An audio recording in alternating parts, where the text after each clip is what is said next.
Hi అండి. తెలుగు కథల ప్రపంచంకు స్వాగతం. ఇవాళ బాలమిత్రలోని విధి అనే ఒక కథను వినేద్దామండి. దిగ్గున లేచాను. ఒళ్లంతా చెమటలు. ఏమిటి కళ? నేను చేతిలో కర్ర పట్టుకొని కుంటుటూ నడుస్తున్నానేమిటి? నాకేమైనా ప్రమాదం ఉందా? తెల్లవారుజామున కల వచ్చిందే అనుకుంటూ మంచం దిగి నాన్నగారి వద్దకు వెళ్ళాను. నాన్నగారు, కల వచ్చింది. కలలో చేతిలో కర్ర పట్టుకొని కుంటుతూ నడుస్తున్నాను. కాలు వీగినట్లుంది అన్నాను. నాన్నగారు నవ్వి, సరే గాయత్రీ మంత్రం కాస్త ఎక్కువ చెయ్యి అన్నారు. నాకు ఆ మాటలు రుచింపలేదు. నాన్నగారికి తెలియకుండా ఒక జోష్యుణ్ణి కలిశాను. అతడు ముందుగా 50 రూపాయలు ఫీజు తీసుకొని నా జాతక చక్రం పరిశీలించాడు. నొసలు చిట్లించి, నీకు దివ్యదృష్టి ఉందా ఏమిటి?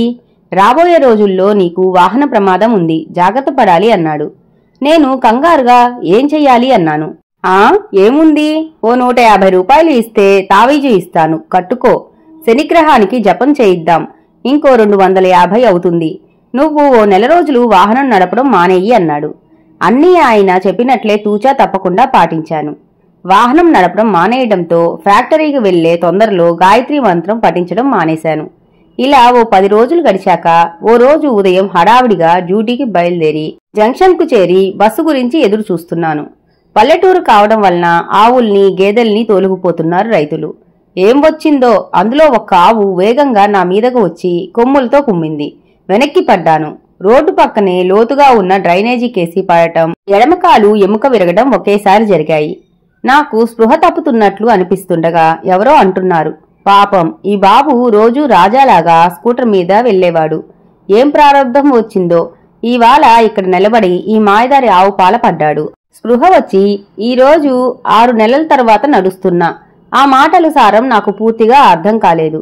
నేను కాలు విరిగే యోగం ఉండి జ్యోతిష్యుడి వద్దకు వెళ్లి అతడిచే ప్రేరేపించబడి రోడ్డు మీద నిల్చున్నాను.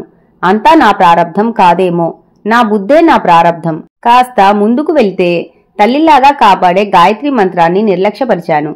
గాయత్రీ మంత్రం బుద్ధిని సరైన దారిలో వెళ్లేలా ప్రేరేపిస్తుంది. ఆప్యాయతతో తండ్రి చెప్పిన విలువైన సలహాను వినక వ్యాపారి అయిన జోష్యుని మాటలు విని నా కర్మను నేనే బాధ్యుని అయ్యాననిపించింది. ఇప్పుడు ఏ జోష్యుని వద్దకు వెళ్ళక శ్రీ షిరిడి సాయినాథుని గాయత్రీ మంత్రాన్ని జపిస్తున్నాను. దేవుని నమ్మినవాడు ఎన్నటికీ మోసపోడు అనేది కథ నీతి. ఇక కథ కంచికి, మనం ఇంటికి. ఈ కథ గనక మీకు నచ్చినట్లయితే లైక్ చేసి, షేర్ చేసి, కామెంట్ చేసి మన ఛానల్ కి సపోర్ట్ చేసేయండి ఫ్రెండ్స్. ఇక ఉంటానండి, బై బై.